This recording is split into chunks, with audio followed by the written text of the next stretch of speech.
Hello viewers, আসসালামু আলাইকুম। Welcome to my Aurora cooking studio. সবাই কেমন আছেন? শীত এসেছে, একটু পিঠা না তৈরি করলে কি চলে? তাই আজ আমি আপনাদের জন্য নিয়ে এসেছি খেজুর গুড়ের খিসা ভরা পাটিসাপটা পিঠার রেসিপি নিয়ে। একটা পারফেক্ট পাটিসাপটা পিঠা তৈরির জন্য আমার এই রেসিপিটা প্রথম থেকে শেষ পর্যন্ত দেখুন। ইনশাল্লাহ সুন্দর পাটিসাপটা পিঠা আপনারাও তৈরি করতে পারবেন। তো চলুন দেখে নিই।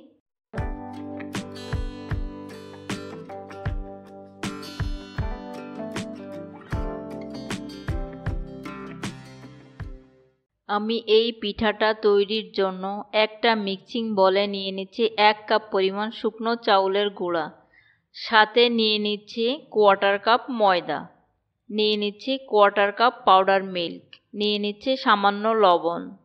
যারা মিষ্টিতে লবণ খেতে পছন্দ করেন না তারা স্কিপ করতে পারেন, তবে লবণটা দিলে স্বাদটা ভালো হয়। এখন সবগুলো শুকনো উপকরণগুলো আমি একটা হ্যান্ড উইক্সের সাহায্যে একটু ভালোভাবে মিশিয়ে নিচ্ছি, তাহলে গুড়ের পানিটা দিয়ে ব্যাটার তৈরি করতে সহজ হবে। এরকম সাইজের একটা পাটালি ছোট কুচি কুচি করে কেটে 1 কাপ গরম পানিতে ভালোভাবে গুলিয়ে নিয়েছি। তারপর পানিটাকে পুরোপুরি ঠান্ডা করে নিয়েছি। এবার এই গুড়ের পানিটা আমি এই শুকনো উপকরণগুলোর ভিতরে দিয়ে এটাকে আমি একবারে দিব না, 2 বারে দিয়ে এভাবে খুব ভালোভাবে মেশাতে থাকবো। এই ব্যাটারটাকে 5 থেকে 6 মিনিট ধরে ফেটতে হবে। আপনারা চাইলে ব্লেন্ডারে 1 মিনিট ব্লেন্ড করেও নিতে পারেন, তাহলে সেটা আরও সহজ হবে। আমি আপনাদের দেখানোর জন্যই ব্লেন্ডারে না করে হাতে এইভাবে মিক্সড করে নিচ্ছি। আমার ব্যাটারটা এখন রেডি। এই যে ব্যাটারটা এমন পাতলা দেখাচ্ছে, কিন্তু এটা কিছুক্ষণ রেস্টে রেখে দিব, তখন এটা আরও একটু ঘন হয়ে যাবে। এখন চলে যাব আমি ভেতরের খিসাটা তৈরির জন্য। পুরটা তৈরির জন্য আমি একটা সসপ্যানে নিয়ে নেব 2 কাপ পরিমাণ লিকুইড দুধ আর 1/2 কাপ পরিমাণ নিয়ে নেব পাউডার মিল্ক, আর দিয়ে দিচ্ছি 1 টেবিল চামচ ময়দা ও 1 টেবিল চামচ চাউলের গুঁড়া। সবগুলাকে একসাথে একটু মিক্সড করে নিব। এগুলা হ্যান্ড উইক্স দিয়ে মিক্স করে নেওয়াটাই ভালো, তাহলে আর দলা থাকবে না।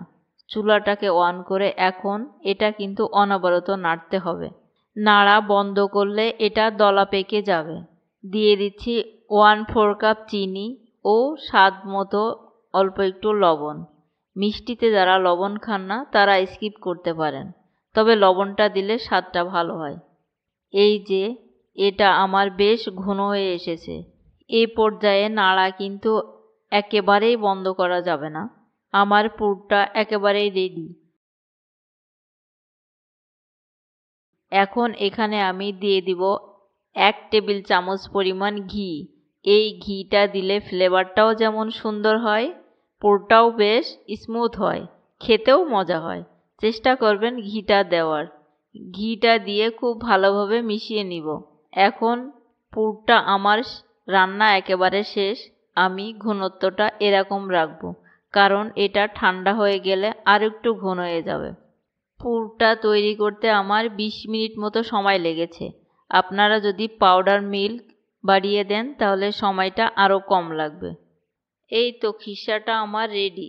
এখন আমি চলে যাব পিঠা তৈরির জন্য। এই যে ব্যাটারটা দেখুন, এতক্ষণ রেস্টে থেকে বেশ ঘন হয়ে গিয়েছে।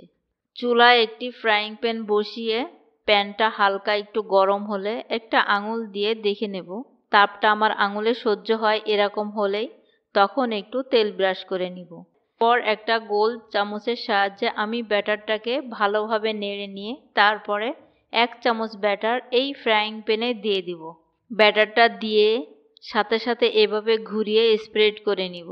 ব্যাটারটার উপর যখন একটু শুকিয়ে আসবে তখন এইখানে দিয়ে দিব রান্না করে রাখা পুর অথবা খিসা। আমি 2টা চামচের সাহায্যে দিয়ে দিচ্ছি। এখানে খিসাটা একটু বেশি দিবেন, তাহলে খেতে বেশি মজার হয়ে থাকে। চুলাটাকে কিন্তু অবশ্যই লো ফ্লেমে রাখবেন। খিরসাটা দিয়ে আমি একটি স্প্যাচুলার সাহায্যে এভাবে আস্তে আস্তে রুটিটাকে ফোল্ড করে নিব। ফোল্ড করা হয়ে গেলে পিঠাটা আমি এপিঠ ওপিঠ 2 পিঠে কিছুক্ষণ ভেজে নিব। পিঠাটা ভাজা শেষ, এখন এটাকে আমি উঠিয়ে রাখছি। একইভাবে আমি আরও একটা পিঠা তৈরি করে দেখাচ্ছি।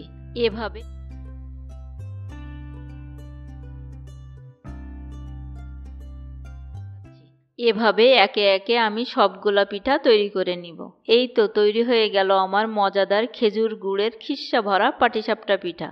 এখন এই পিঠাটাকে আমি একটু কেটে দেখাচ্ছি। এই যে দেখুন কত সুন্দর সফট, আর ভেতরটাও কি সুন্দর হয়েছে, দেখতে খুবই সুন্দর লাগছে। এটা কিন্তু খেতেও ততটাই মজার। আশা করি আমার আজকের রেসিপিটা আপনাদের ভালো লেগেছে। যদি ভালো লাগে প্লিজ আমার চ্যানেলটাকে সাবস্ক্রাইব করে বেল আইকনটা প্রেস করে দিবেন। আল্লাহ হাফেজ।